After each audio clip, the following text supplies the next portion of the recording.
Started with outpatient, then it went to intensive in-home. We had, I don't know how many years of intensive in-home before we had him with Miss Crystal, Miss Nicole, and Cooper. So we've had him since he was 6. Mm-hmm. So that's about 13 years until he went to residential. I missed multiple Christmases, multiple Easters. It's not worth it no more. They brought us all in as one. Yes, he had his own, but at the same time, it was everybody together too. Well, High Fidelity Wraparound is really a team-based planning process that brings everybody together in one place to come up with one plan for the family to work towards. Well, it wasn't too chaotic. It was just, he couldn't handle no. So anytime no was said, it was automatic blow up. Because if my anger's out of control, then it's a wrap. Everybody knows me, I was a very violent kid.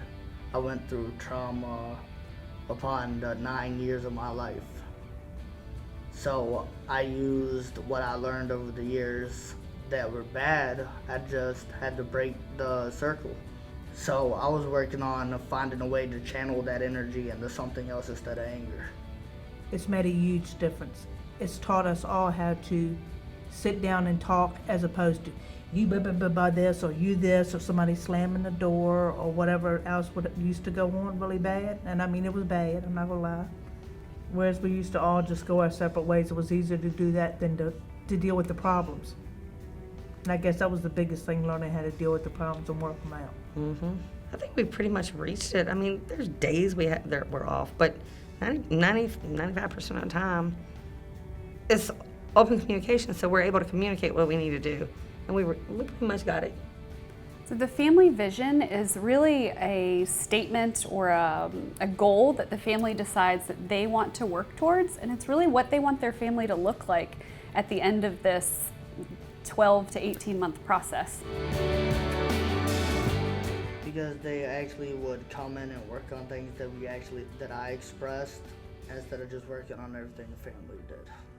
Because they worked on 2 things as opposed to what one person would do as a group. They didn't just work with Jonathan's needs, they worked with theirs as a family. Because before that, it was only working with what he needed. When they came in, they taught us how to work as a family and what we needed to work on and how to go about handling it so we could all cooperate and communicate. Because believe me, we were not by no means. No, we were so far gone, it was horrible.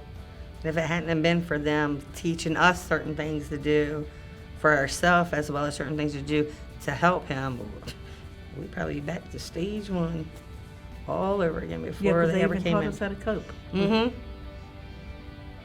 Miss Nicole gave us a little sheet of different things to do when you're going through certain modes, like certain feelings, like attack modes, like breathe or do this or do that. It's on the kitchen table. Yep, it sits on the kitchen table. It works. It's in the napkin holder. And it sits up, so if you sit at the table, you can see it. Don't knock it till you try it.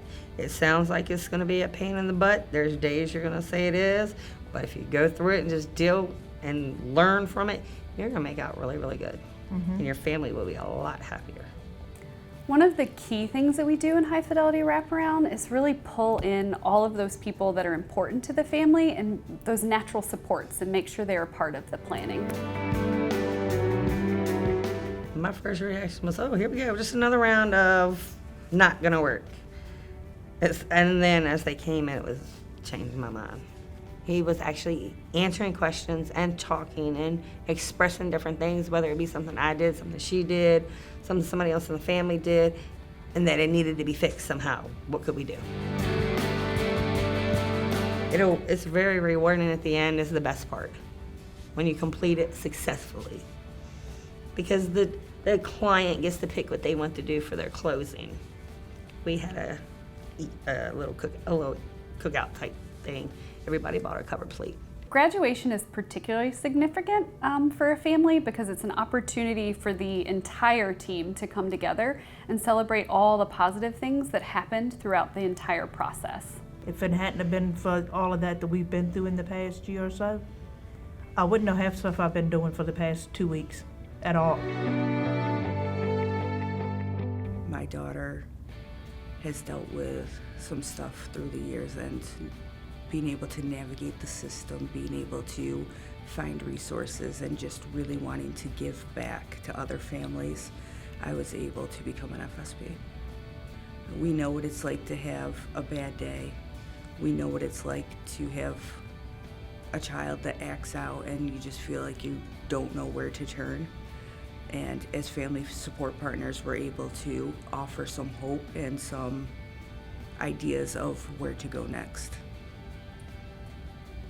Because of our lived experience that we've been through it with our own family, it's a way of being able to connect. So when they feel like they're the only person who's been through their child acting out in the store, in the middle of the street, that we can relate. So it's easier for them to open up and feel like they have someone in their side with them.